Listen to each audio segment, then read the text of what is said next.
Satpol PP Kabupaten Bone menggerebek 5 titik lokasi yang diduga menjadi tempat hiburan malam atau THM di Bumi Arung Palaka.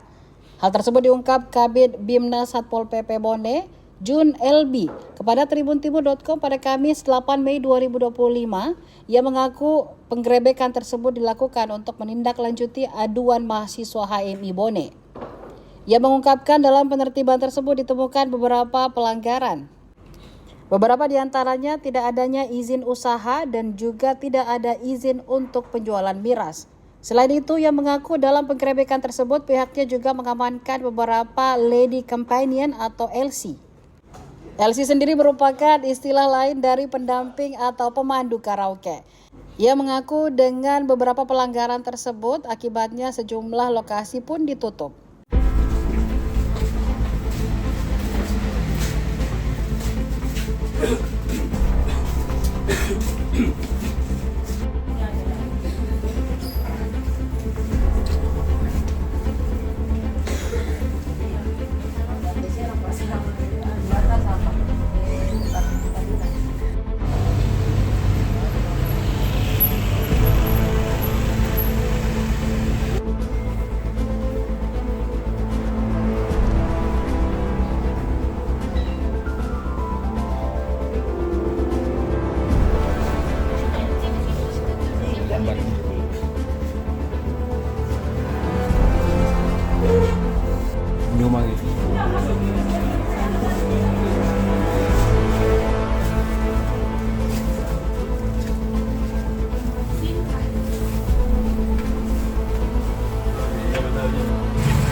Tapi masih beroperasi, jadi kami bersama pihak dan tentara akan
Download Tribun X sekarang, menghadirkan lokal menjadi Indonesia.